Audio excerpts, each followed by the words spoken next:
Ladies and gentlemen, we are live. There's my Bruce Buffer impersonation for zero reason. He is Nick.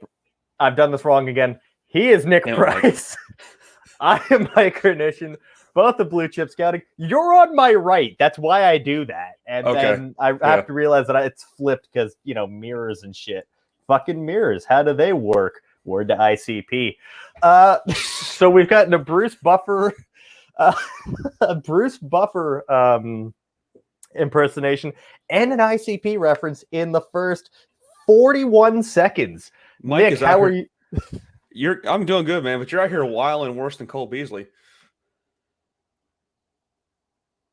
I had to work that in at some point. I know. Oh, by the way, yes. Shout out to Jersey House for the jersey. It is a Bills jersey. It is most certainly not a Cole Beasley jersey. Yeah. Jersey House was nice enough to send this lovely Josh Allen jersey my way. Really nice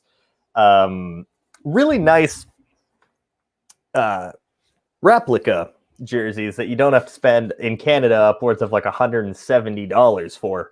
They have everything from MLB, NBA, college football, and basketball. NHL replica jerseys, which NHL jerseys up here in Canada are like a disgusting $230 or something like that. And that's if you don't want a player name on the back, but you can get a player name on the back for like money, a third of that.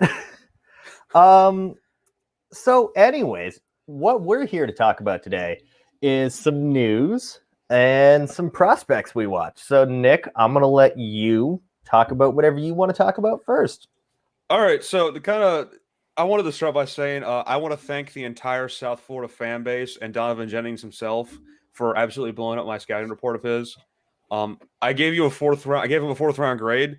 I didn't expect. If I usually give a prospect that kind of grade, I don't exactly expect them to be, so joyous and thankful. But I want to say thank you to all the kind words from Donovan Jennings, of South Florida.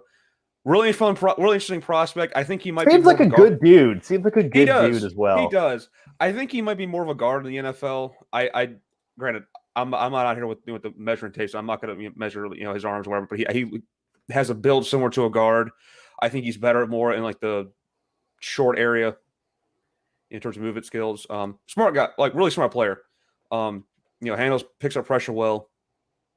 He's got good strength in his lower half. There's not really much I can complain about. It's just that he doesn't have like one trait that would push him up into like a top 100 conversation. So that's why he's like a fourth round grade for me. But yeah, no, thanks South Florida. You guys are great. I'll stick with offensive linemen. I got a chance to watch Georgia State's Shamarius Gilmore, which is elite name. He plays left guard for them. He's listed at 6'3", 295. He's gonna stick inside. Probably has left guard / center versatility. Don't want to put him on the right side, especially in a power. Not the strongest. Really good in terms of pull blocks. So anything where you've got left guard pulls for a lead block, he's really good. Just overall solid. He's probably the best offensive lineman in my admittedly small sample size in terms of Sunbelt and FCS offensive linemen. Kid's pretty solid. I gave him a 6th, which for a Sunbelt offensive lineman is about all you could ask for. I mean, It's extremely rare for Sunbelt offensive linemen to be taken all that high at all. Kevin Dotson was like a 5th out of ULL, and Robert Hunt was a 3rd that same year. So it's rare. Yeah. And Georgia State is like mid to bottom tier Sunbelt. Yeah, I think the last player I remember being in the NFL from Georgia State was Penny Hart. Do you remember the week that Penny Hart was a thing? Like the 1 week that he was a thing? Yeah, it was during the Senior Bowl because there was a couple highlights of him from the Senior Bowl practice that year of him just torching guys at the line of scrimmage. And granted, admittedly, it was impressive, and he kind of did that at Georgia State from what I remember. But I don't think it's ever really translated. To my knowledge, he's on the Seahawks right now. I couldn't tell you. That would be a question for seriously Ben. could not tell you. Yeah. Why not? You brought it up. So, yes, he is on the Seahawks. He has a career 22 yards. Okay. And 19 of them were rushing yards. So yeah, it's safe to say that he wasn't exactly again, he had like 1 or 2 good reps at the Senior Bowl. I don't know. Sometimes Senior Bowl reps can be a little overrated. It happens every year. Just saying. Just a smidge.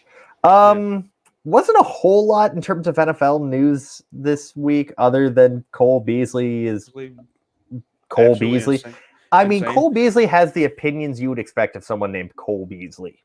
Unfortunately. Yeah. Yeah. I'm just gonna put that out there. If we lose viewers because I said that, I can assure you that from the there we go. We lost at least one. From the bottom of my heart, I truly could give maybe a fuck and a half. There's my one swear per episode. All right. I have another prospect I want to talk about. Go for it. Coincidentally, another offensive lineman.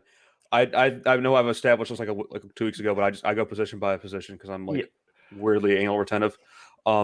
Anyway, so another AAC guy, Dylan Parham from Memphis. He's not related to the tight end from the Chargers, not that I'm aware of. Oh, I think I saw your report on him. Yeah, Parham. Yeah, Memphis. So I know we don't really factor in size that much for our grades, but he probably has one of the most, I'd say, interesting body types I've ever seen for an offensive tackle prospect. From my little bit of research, he came to Memphis as a tight end, and they converted him to guard, which he played for 2 seasons until this year. I think one of their tackles graduated, and they're like, okay, you're playing tackle now. So they kicked him out to right tackle.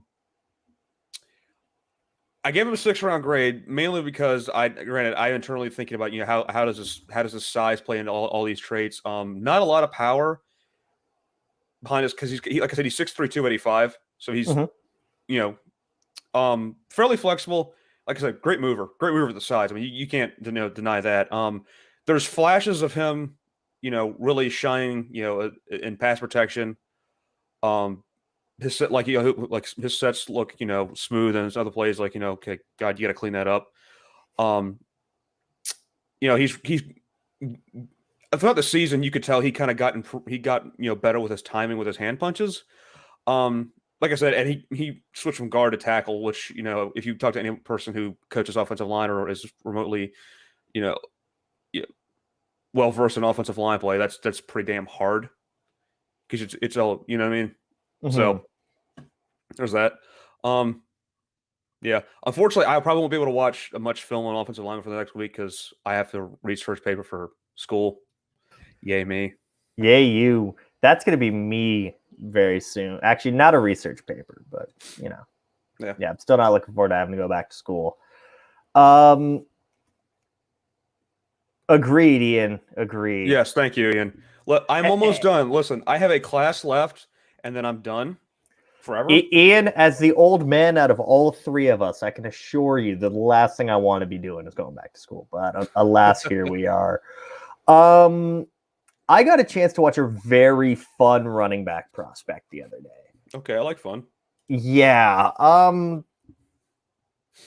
It's the same school that just so happened to produce Tariq Cohen, and they're back at it again. It is North Carolina. Let me try that again. North Carolina A&T running back Jermaine Martin. I've never seen a shifty running back that, in terms of, the level he is without actually having proper moves. He doesn't have a juke move. He doesn't have a spin move, no stutter steps. It's all angles. It's all cutbacks and angles, and he'll have defenders running into each other. It's beautiful. So it's kind of like Plinko. Yeah, instead of the human joystick, which is what they called Tariq Cohen, he's just human Plinko. Right. He got, what did I end up giving him? I think he got a 5th from me, which is really good for an HBCU running back. At one point, he was running so fast against Charleston Southern, he ran out of the frame. He was too fast for the cameraman to keep up with him. Damn. Oh yeah, the dude's got just if he hits an open hole, he's gone. He's gone. As my camera goes out of focus, let me try to fix that. That did nothing. Hang on. Yeah, no. He has just odd burst. It like if he hits a hole, he's gone. Didn't matter whether it was Alcorn State, didn't matter whether it was Charleston Southern, Duke, he did the same thing. Former Coastal Carolina running back when before they had gone up to the FBS level. Elite speed for his size. Not great in terms of contact balance. He did get a 5th round. He got 68.25. Not great contact balance, which is a little disappointing because he is 5'11 and 215. I'd like to see him get a little stronger, but if it sacrifices any of that speed, then yeesh. Also, just they use him a little bit on some swing routes and whatnot, and get him involved that way. And I think you could see a nice stock bump. Well, so he could be almost like a gadget guy. Yeah, he's definitely gonna be a gadget guy. I think he's 23, which is gonna for a running back might scare some folks off. I have a big board article coming out soon. I've been working on it for a couple of days, and I will say this: running backs don't matter, yada yada yada. But the NFL just took 2 in the first round and 3 in the top 35. So you tell me. I'm still not doing it. I can't. So you tell me you wouldn't have drafted like a Saquon Barkley in round 1? I would have drafted Saquon in round 1, but just as a general rule of thumb, no, I'm not for it. I remember now that I mentioned that back in that draft, someone was arguing to me that the Giants should have taken the best available tackle in that class, and for the life of me, I can't remember who that tackle was. 2018. I mean Garrett Bowles. No, that was McGlinchey. Yeah, that's right. That was McGlinchey. Someone said that they should have taken it at 2nd overall, since if it wasn't going to be a quarterback, then it had to be an offensive tackle. And I'm like, you want to take McGlinchey over Saquon? Honest to God, I kind of wish that happened now, just because I wanted to see the world burn. I remember doing a live stream mock draft on YouTube, and we had Saquon going 1. Quentin Nelson going 2, and I think Josh Rosen went to the Browns at 4. That aged like milk. Aged like milk. That aged like sushi that's been left at room temperature for about 3 days. Yeah. That's Back to players. And back to players. So, back to me. I have another player that I just miraculously thought of. Sorry, this is very disorganized. I've been very tired all day. So that's the beauty of this show. It's supposed to be free flowing and complete. Have you not seen the all-in show that we have on here? Oh, that's valid. That's a valid point. Anyway, so I'm gonna quickly I can't talk right now. You can tell I've had little sleep and worked all day. Yeah, so, Nick needs a nice long sleep after this. Yeah, but instead I'm gonna go play Bloodborne and drink more beer. I don't know what that is. It's hell. That's all you need to know. Anyway, So I'm gonna talk about one of Dante's guys here, Temple guy named Jaden Blue. Ooh, I remember you guys talking about him. Had a great 2019 campaign, like 1,000 yards. I think remember Dante tweeted at me he had the most receiving yards, and I think he was the first Temple receiver to have it go over 1,000 receiving yards in the school's entire history. Which how do you do insane. that? How does Temple do that? I need answers.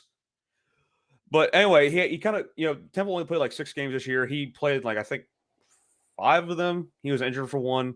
Their first season was 1894.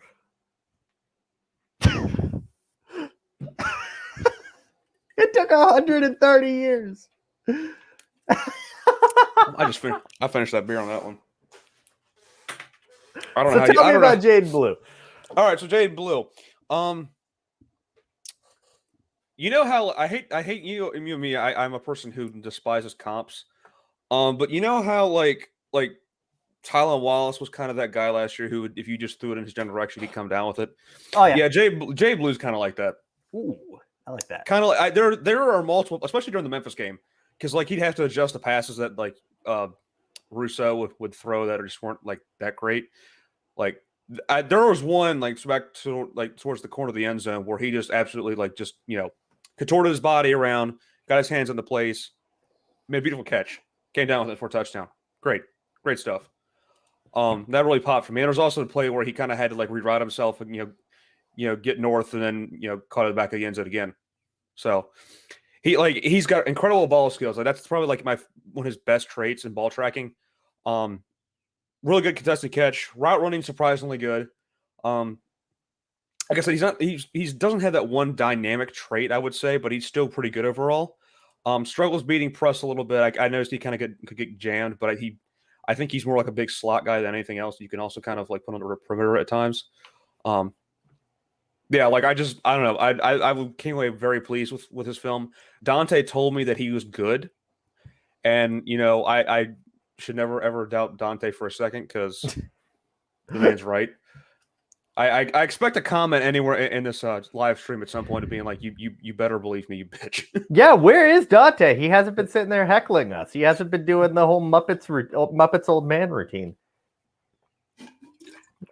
Oh boy. Now that I say that, I'm gonna get like text messages like for the rest of the night. I don't know. I just have a feeling. Yeah. Who else do I want to talk about? I started. Okay, I should preface this. I talked about Shamarius Gilmore. He was not the player I went into their film watching. I was trying to watch their tight end named Roger Carter Jr. Okay. And he did okay the first game or so that I was watching. Mm-hmm. And then Gilmore just happened to be playing better. And I just went, okay, yeah, I got to go back and watch like 5 games now for Georgia State so I can watch the offensive line. Yeah, Roger Carter just kind of, he flashes. He's just kind of there, and then he just kind of won't be. 6'2", 250, decent blocker. Right. Honestly didn't finish his eval because I was just too busy focused on Shamarius Gilmore. And then a name I got told I should watch, and I watched about 3/4 of the game against Jackson State because I am the FCS guy. I probably should watch some FCS players eventually. Yeah. Is Southern University edge rusher, and that's very key in a second, edge rusher Jordan Lewis. And why am I stressing that he's an edge rusher? Well, let's put it this way. Nick and I are both probably in that 230 to 240 range in terms of weight. Actually, I'm like closer to 270, but who's counting? Okay, I am 230. You are 270. We are in the edge rusher weight range. Anything from 230 to 270. Yeah. Jordan Lewis weighs 195 pounds. I don't know how that's possible to be in it. He plays with his hand in the dirt at 195 pounds. In the worst part, I just pulled up a picture, but he doesn't look like he should weigh that little. No. You know what I mean? I thought it was a typo. I thought it was a typo. How is this man 195 pounds, right? Man? I'm impressed. For reference. Yes, Ben, he's listed on ESPN and their site at 195 pounds, but that's not important right now. We have a very special guest. It is the third big shot. It's Devin frickin' Jackson. What's up, guys? Yeah. We were just talking about insanely small edge rushers, like 195 pound. Oh yeah, you were telling me about that this morning.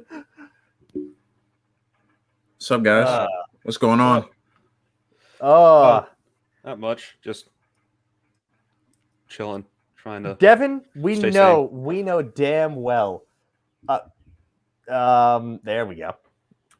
We know damn well that you've been watching players. So why don't you tell us about some players you've been watching? Man, where do I even start? Yeah, that's right. I mean, Devin's been under lock and key since March as my camera goes way out of focus again. yeah. So, man, I don't even know where to start. First of all, man, I'm glad to be back. It's been a long 3 months.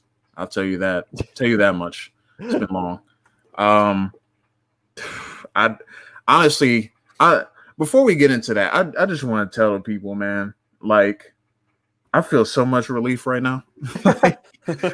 Like it's just I can finally like cover. You can let loose. Yeah, so I can finally cover everything now. And for those who don't know, I was under a non-compete, which is why I've been kind of missing the last 3 months. We legitimately had to cancel the podcast, the actual podcast, for like 4 months. Because Devin, am I allowed to say it now? Go for it. Fuck your former employers. That's my second for the episode. But yeah, they ruined a perfectly good podcast, gaining momentum at the right time, and one of the best up-and-coming analysts in the business. And I say that with absolutely no sarcasm, no hot air. When Jordan Reed and Connor Rogers message you out of the blue just to tell you that you're doing a good job, I've never gotten that. But Devin has. The only thing is he had that happen, then he got locked out of his Twitter account, and then Twitter stole his verified tick. Yeah, I'm not getting that back either. So it's I thought I might maybe come beforehand. What's up, Shane? But we could literally just end the podcast. Like Nick and I could just leave. Like the star of the show is here. Nah, it's good. It's good to be back, man. That's all I can really say right now. I mean, I'll get into players in a second here, but just being able to be on a live broadcast is about damn time, man. I will say that it's about damn time. I didn't want to spoil it, but yeah, Devin. We knew Devin was coming on. We just didn't know when, so I didn't want to run the opportunity that Nick and I were out of things to say before Devin could join. But we are so glad to be joined. This is the full Big Shots roster here, and we did mention in episode 1 that there is the potential that all three of us can do these shows, and then it'll kind of be in terms of the audio. Sometimes it'll be all three of us. Sometimes it'll be a combination of us. But, more on that when the first return show, by the way, Monday morning, with a beautifully crisp new logo. Shout out to Jordan DeLugo. Yeah, that logo is really nice, man. Major upgrade for the podcast, but hey, I put together that last logo. In my bad. My bad. But nah, man, it's great to be back. And, I'm very excited to be with Nick. Nick is someone that I very much respect, and a lot of people do too. His work that he does. You love the anime draft Twitter combination that he brings to the table. As I'm wearing a One Punch Man shirt.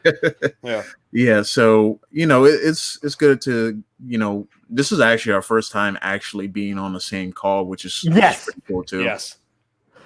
We were going to actually do a practice run. This is our practice run. This is not even rehearsed. No. Yeah.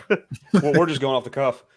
But Devin, I know that you've been watching some guys. You have some draft takes. Neither Nick or I were able to dig too deep this week into players, but you've had 4 months of just sitting and waiting to just drop every bit of draft take that you have, Devin. Yeah. So your first draft take I was gonna say something and then I realized timing was not. Yeah. I already know where you're going. Fuck. Oh God. As a free agent. Yeah. First draft take. I think Kendrick Duncan is a top 5 safety in this draft class. Is that the Louisville kid? Yeah. Okay. I got Georgia Southern. I feel like I was supposed to watch him, but then he transferred. I can't remember. Yeah. So get to know that name. Yes, Lane, we definitely know Kayvon Thibodeau. You can head over to bluechipscouting.com and read Andrew Harbaugh's scouting report on him. I believe not only on our overall big board, but all of us that have watched outside of our conference have Kayvon Thibodeau as the number 1 overall player. Yeah. So yes, we are more than familiar with Kayvon Thibodeau in this year household. But yeah, back to my take. Yeah, Kendrick Duncan, man, and I think a lot of people spell his name wrong. It's Ken Derrick. It's Kendrick Duncan. Want to make that clear, but he's someone that caught my eye while I was watching another player on Georgia Southern, Raymond Johnson. He was a defensive end. And he just had guys in my conference. I don't even know who they are. Raymond Johnson, he's in the NFL now. He already.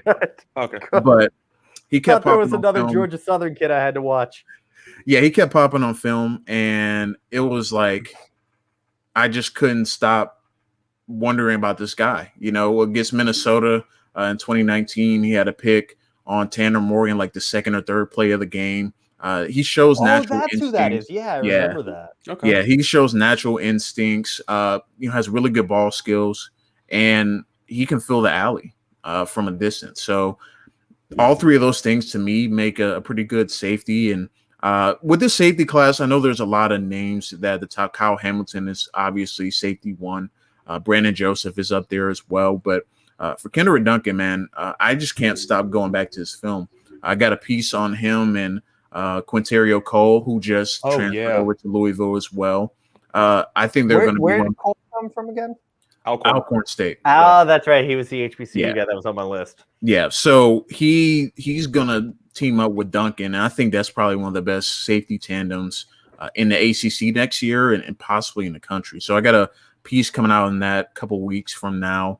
I'm about to just start dropping content for real. I know for a fact how many articles Devin is about to drop on you, okay? We are talking like Michael Jordan flu game numbers. Like yeah. So I don't be surprised if Devin has 37 articles in the next 12 days. Like that's very possible, actually. But I'm dropping at 8 o'clock. I did a film room with Jacoby Stevens. I'm dropping that at 8, which is a few minutes from now. What else? I got an article coming out Monday because I'm already ready to go on a UDFA guy that I think can make an NFL roster, along with the podcast is coming out Monday morning as well. I should mention this. So I obviously introed this. Nick is doing Conference USA and the AAC. I'm doing the FCS and the Sun Belt. Devin is allowed to watch whoever he wants. He is our floater. He can watch anybody. I can tell you, Devin, do not waste the time on guys like Chase Bryce and Jake Bentley. That is for my Schadenfreude only. But do waste your time on Jackson Player. God damn, is he fun?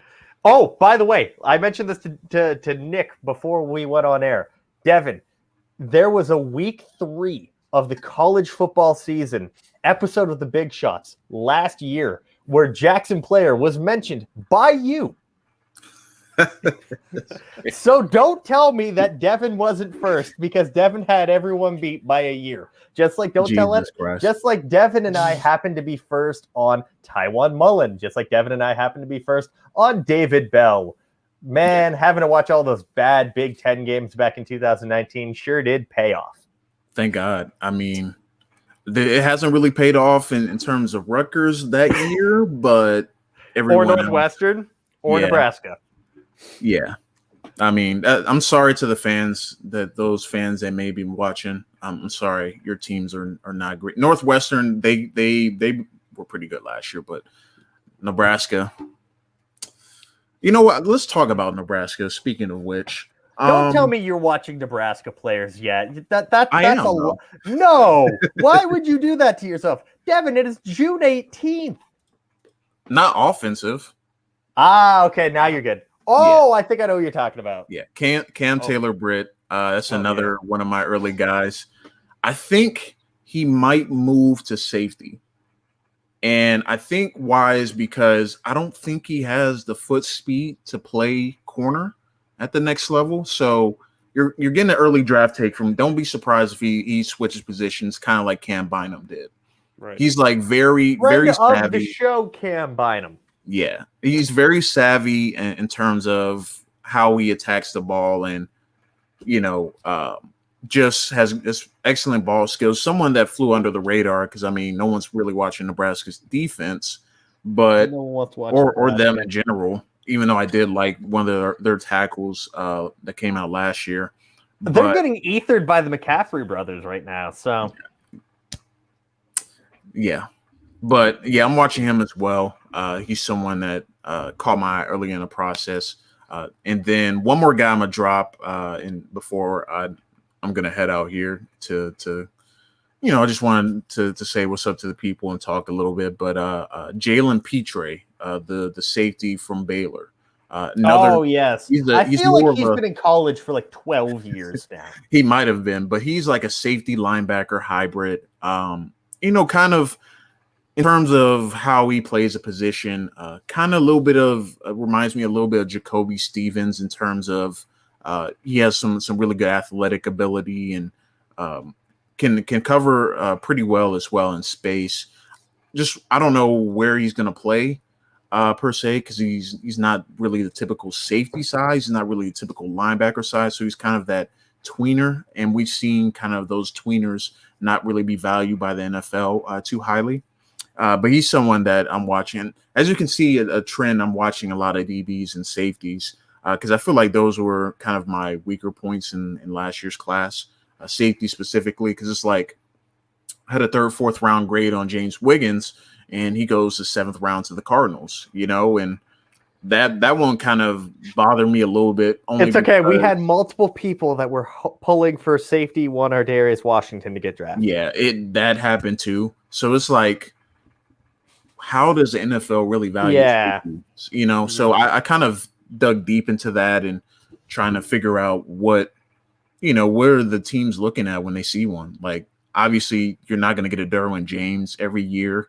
You're not going to get. I wish we did. Yeah, we don't have. We might have that. Yeah. By the way, rest in peace to Tyler Browning. He just pops in. It's like Beetlejuice. If he hears Darius Washington, he's just here.